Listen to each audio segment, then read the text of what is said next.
Hoje, dia 18 de maio, gente, é o Dia Nacional de Combate ao Abuso e Exploração Sexual contra Crianças e Adolescentes. Instituída por lei federal, a data é considerada um marco legal de luta, na luta pelos direitos humanos de crianças e adolescentes. Sobre esse tema, eu converso agora aqui no estúdio com a psicóloga Nielke Nóbrega. Um temazinho diferente, né? A gente estava fazendo aí uma série de entrevistas, a gente falou assim, não, vamos dar uma pausa na série de entrevistas, vamos falar sobre esse tema porque merece. É muito importante, né, Nielke? Com certeza, né? A gente poder identificar o quanto essas crianças precisam da nossa proteção, não só as crianças, mas os adolescentes também, né? A gente observa o índice altíssimo que nós tivemos de notificações, de denúncias, não só agora na pandemia, mas isso já vem acontecendo, né? Então, a nível mundial, é um problema não só social, mas de saúde pública também. Você falou da pandemia, eu já queria até começar perguntando, a gente teve aumento nesses números na pandemia, porque passamos a ficar mais em casa, né? Aulas, né? A gente está falando de crianças e adolescentes, as aulas elas acabaram sendo suspensas, foram online, e aí? E aí um dado bem importante, né? A violência, eu vou usar a violência sexual o termo, né? Mas aí dentro dessa violência sexual a gente identifica a pornografia, o abuso, tá? A própria exploração sexual, e normalmente ela é acometida por um dos membros da própria família. Então, é uma violência intrafamiliar. E aí, com o fato da pandemia, o nosso isolamento, estarmos dentro de casa, que é um fator de proteção, para essas crianças acabam se tornando um fator de risco, porque eles estão expostos cada vez mais, né, com intensidade, uma frequência a esses agressores. Pois é, então estar em casa, o que para muitos, né, estou me sentindo insegura, para essas crianças e para esses adolescentes que sofrem esse tipo de violência, gente, é angustiante, porque é exatamente nesses momentos que os abusadores, né, eles se aproveitam. Verdade. Não é isso, né? E o perfil deles é muito semelhante, né? No sentido de ameaçar, de fazer barganha. Então, como é que eu vou denunciar o meu pai? É culpa sua, você tá errada, tu fez alguma coisa. Pai, tio, padrasto, avô. Eu coloco a figura masculina, mas isso não quer dizer que a feminina também não aconteça. Até porque muitas mães são negligentes. Elas sabem, elas têm o conhecimento. Muitas também sofrem ameaças, mas outras não. E elas acabam não denunciando, né? Então, nós identificamos que, na maioria dos abusos, 80% são com as meninas. Tá? Um número menor, não quer dizer que os meninos não sofrem, mas a gente observa também um contexto cultural, um contexto machista, né? O estereótipo do tipo, você vai ser homossexual. Então, isso acaba ampliando essas subnotificações, tá? Em relação aos meninos, mas não quer dizer que não tenhamos. Então, além, né, desses números oficiais, há subnotificação? Bastante. Porque não tem, né, assim, infelizmente, um padrão regular no Brasil. Nós observamos de acordo com o Disque 100, né, que é o Disque Denúncia, então os dados que nós temos são em relação a isso, mas ainda são bastante subnotificados. O último que nós temos um apanhado específico é até 2017. Então, na pandemia, nós temos pequenos flashes, né? A nível regional. Então, aqui nós temos o RAVES, que é a Rede de Apoio de Assistência, né? Foi desenvolvido um aplicativo aqui no estado também, onde a gente pode estar fazendo a denúncia, junto com o Disque 100, o Conselho Tutelar. Então, é importante que a gente busque esses órgãos, que a gente não se cale. É interessante, absurdo, totalmente contraditório que esse tipo de violência ele aconteça principalmente, não significa que é o único local, tá? Mas é principalmente pelos dados que se tem nos lares, nas casas. E o ECA diz o quê sobre quem é que deve proteger essas crianças e adolescentes, Nielke? E é importante, né? Você tocou num ponto essencial, Mara. Nós, como cidadãos, precisamos entender o nosso papel, é a proteção integral, né? Então, é dever dos pais, é dever do Estado, de uma certa forma, proteger essas crianças, esses adolescentes. Por isso, o nosso papel em relação à denúncia. Não se calem, a gente não pode. Como profissional da área de saúde, eu não tenho que ficar investigando, checando, mas eu identifiquei um possível quadro de abuso, então faz uma notificação. Tenta estabelecer, porque muitas vezes o vínculo de confiança dessa criança é só com um profissional. Então, cabe ao profissional realmente, aí tem também, não só o conhecimento do código de ética da psicologia, mas também do ECA, né? Então, os profissionais que trabalham com criança e adolescente precisam ter essa compreensão para poder fazer as notificações que se façam necessárias, né? É importante que esses profissionais, eles acolham, e aí eu vou até ampliar um pouquinho, tá? Além dos psicólogos, enfim, os professores que percebem algo diferente daquela criança ali na sala de aula. É importante que eles acolham ela. Por que eu pergunto isso? Ontem eu estava acompanhando um evento online da Justiça e do Estado, e aí um juiz, ele comentou assim, esse acolhimento ele é tão importante porque é um misto de sensações, de sentimentos que se passa na cabeça dessa criança ou desse adolescente que é abusado. Porque assim, eu tenho raiva do que acontece comigo, mas ele é meu pai. Como é que eu vou fazer mal para o meu pai, por exemplo, né? Então, quando você acolhe e você acredita no que aquela criança está lhe falando, é um primeiro passo, é um passo importante. Sim, é o que nós falamos do estabelecer o vínculo, sim, né? Com o professor, com o psicólogo, com o pediatra, gente, com o amiguinho, com o vizinho. Você notou que essa criança tá, porque tem sintomas sintomas físicos, tem sintomas cognitivos, tem sintomas emocionais, comportamentais. Então é uma criança que ela não tinha o hábito de roer unha, é uma criança que de repente não fazia mais xixi na cama e ela regride, ela começa a apresentar esse padrão. Então fica observando o que é que causou nessa criança, né? Ela tem hematomas, odor genital, então assim, a babá que está fazendo, né, os cuidados básicos da criança de higiene, ela nota infecções, né, sexualmente transmissíveis. Tem também a questão de estar com irritabilidade nas áreas genitais, então isso às vezes com um exame, né? Não precisa ser uma coisa muito invasiva, mas você está passando o lencinho umedecido no bebê. Sim. Porque é cruel a gente pensar, mas sabemos que tem esses casos, né, de crianças com menos de 1 ano. Então, em crianças, o índice de abuso maior é de 1 a 5. E adolescentes de 10 a 14. Gente, o organismo está se desenvolvendo. Então, imagina marcas físicas. Sim. Né? Se a gente para pensar no contexto de alterações cognitivas, culpa, como você disse, eu vou denunciar o meu pai, o meu avô, o meu tio, essa pessoa que cuida, que gosta de mim. Então, a ideia de que eu sou responsável, de que eu sou inadequado, tá? Então, algumas distorções do tipo tudo ou nada, ou deu tudo certo, ou deu tudo errado, porque eu fiz alguma coisa errada, né? Tem também o contexto comportamental de se isolar, a automutilação, a ideia de tentativas de suicídio, o não conversar, o não ter esse diálogo, né? E aí vem nos emocionais uma lista. Uma avalanche, assim, né? Exato. De tristeza, de raiva, de culpa, de irritabilidade, né? De medo. Então, são inúmeras as consequências que a gente para pensar e que são sinalizadores. Sim.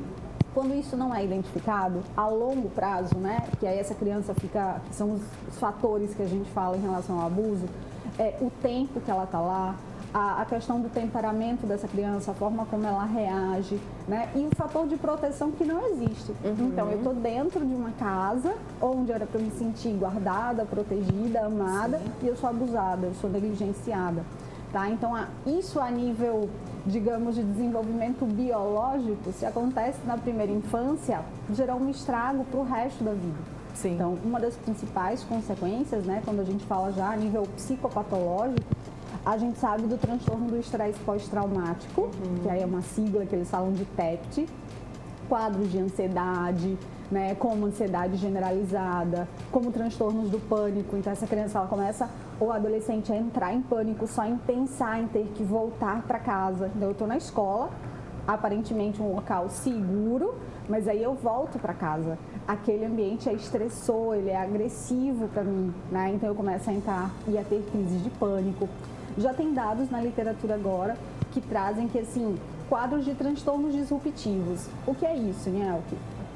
Transtornos de oposição desafiador, né? O opositivo desafiador, que é o TOD, e o transtorno de conduta. E recentemente foi inserido o transtorno de déficit de atenção e hiperatividade também como um possível. Mas esses 3 mais frequentes nos meninos. Sim. Porém, dados da literatura anteriores, estudos de meta-análise, já traz, Mara, que a questão dos disruptivos, conduta e desafiador opositor, nós temos a violência, não só a violência sexual, mas a violência psicológica, né? A violência intrafamiliar, institucional, já inserido como características para essas crianças, que são os nossos pequenos menores infratores, né? Que eles já têm esse quadro. Então, normalmente são vítimas de abuso, de alguma forma. E também temos nas meninas uma predisposição maior a transtornos alimentares. Né? Então, são inúmeras as consequências. Sem falar nos quadros de personalidade, né? Personalidade borderline tem uma associação bem significativa com quem sofreu abuso sexual, enfim. Niel, que há, por exemplo, a possibilidade, você falou de alguns comportamentos, né? Minha filha era muito quieta e agora ela está muito agitada. Ou então a minha filha era muito agitada e agora ela está mais quieta. O meu menino também, eu estou percebendo, ele era de tal forma e ele passou a ser. Pode acontecer também esses comportamentos contrários? Eles também precisam ser sinais de alerta? Sim, por isso que é importante que a gente, como pai, como mãe, como profissional, como tio, né, como Dinda, eu sempre digo, percebam as singularidades da fase do desenvolvimento. Sim. Filha, por que tu tá assim? O que é que aconteceu? Né? Do tipo, mas é só uma manchinha nela. Pergunta onde é que ela bateu essa manchinha. Ela tá andando de um jeito estranho. O que foi que aconteceu que tá andando assim? Então é meio que esse contato. É o estar atento ao que aquela fase do desenvolvimento proporciona, mas estar atento ao teu filho. E ninguém melhor do que os pais, né? Para conhecer, como a gente já conversou aqui, a influência deles, né? Então, eles são modelo, eles são referência. Conversar com os filhos, com as filhas sobre a violência. É importante, é interessante que se fale, que se aborde. Não é legal que uma pessoa diferente, uma pessoa estranha, pegue em você dessa forma, ou então pegue no seu órgão. É interessante. Sim, e aí nós temos na literatura, né, não só desenhos, como também tem várias páginas no Instagram que trazem ilustrações de acordo com a faixa etária adequada, né, para a criança. Então, não toque em mim, seu boboca, é um dos que eu gosto muito de usar com os pequenos, para que eles entendam como é que é os personagens. E uma coisa muito legal que eu falo com a criança, quando eu vou dizer para ela, do tipo assim, eu pergunto para ela se tem algum adulto que ela confia, e aí eu explico para ela entender o que é violência, para me certificar e fazer a notificação. E quando ela diz que não tem, que eu falo, então eu vou usar alguém que me ajuda. A criança gosta de super-herói. Então eu uso a ideia do ECA. E aí, ano passado, no final do ano, nós temos uma liga na UNIT de direitos da criança e do adolescente e nós desenvolvemos uma cartilha justamente, então você falou de instrumento, onde a gente traz os superpoderes do ECA. Né? Que legal, então é até uma forma bem mais lúdica de conversar com ela sobre esse assunto. Exatamente, então nós temos uma bonequinha que é a Lala, e aí a Lala, ela vai explicando quais são os superpoderes, assim, a ideia de... Porque criança gosta de super-herói, tá? Mas é um super-herói real, é um super-herói que defende, então é o tio lá do conselho tutelar, é o da vara de família, enfim, ela vai reconhecer aonde esses super-heróis, além da capa, além daquele imaginário que ela traz, existe de fato. Então, temos a cartilha da Lala também. É uma forma realmente bem legal também, né, dos papais, das mamães, conversarem com os pequenos. Acho que quanto mais cedo eles minimamente entenderem, né, sobre esse assunto, vai ser melhor para que haja essa denúncia. A gente também estava falando aqui sobre violência psicológica. O que é que os abusadores, né, o que é que eles falam para essas crianças, para esses adolescentes que estão sendo violentados? Eles chegam a ameaçar matar a mãe, matar o pai, enfim, quem for? Tem sempre o fator de constranger, de tentar intimidar de alguma coisa. Então, assim, a culpa é sua, você é responsável por isso. Né? Quando a gente fala da violência psicológica, ela está inserida também, mas dentro do contexto sexual, Mara, é bem específico, né? Então, a violência sexual, ela é mais identificada como a questão da exploração sexual, do próprio abuso, da pornografia, tá? A violência psicológica seria um outro tipo de violência, mas que também acontece junto com a sexual. Filmes, documentários também são meios de se conversar com essas crianças, com esses adolescentes, de mostrar para eles sobre a importância de se falar desse assunto? Sim, e aí tem um recente, né, o documentário Um Crime Entre Nós, que é bem interessante, ele traz esses dados. Tem um livro também que foi publicado por uma jornalista, que eu não vou lembrar o nome, mas é Meninas da Esquina. Sim. Né? Todos esses aqui produzidos e com contextos bem da nossa realidade do Brasil. Tem um outro livro de estupro ou abuso, o título da Ana Paula Padrão, que é outra jornalista também, né? Onde elas trazem esse tema. Então, a gente não pode, nós não podemos nos calar. Né? Eu sempre digo que o que fica é a nossa função de proteção. Então, esse é o meu papel, esse é o nosso papel como cidadão. Eu até pedi para o pessoal separar o trailer, né, desse documentário que você falou, que foi lançado recentemente. Eu vou até pedir para a gente colocar aí na tela, é só o trailer, tá? Para você poder conferir e do quanto que é interessante, assim, você poder escutar de outras pessoas, né, falando sobre esse assunto. Coloca aí na tela, por favor. No primeiro momento eu ficava com medo porque ele me ameaçava. Se você contar para sua mãe, eu mato sua mãe e mato você também. A exploração sexual da criança não pode ser paisagem. É uma coisa tão horrível essa, que eu acho que causa um certo distanciamento. Você fala, eu não quero nem ver, não quero saber. A exploração sexual hoje ela acontece nas festas, no meio político. And the more accessible pornography is, the more you drive demand. Ele não se sente um criminoso, apesar do Código Penal dizer que é crime. Alguém alguma vez já chamou a polícia ou chamou o conselho tutelar? Só tem duas opções, denunciar ou ser cúmplice. O mundo de paz é esse, onde a gente não roube a infância de ninguém. Eu acho que a gente tem que rever as nossas urgências. Para ontem.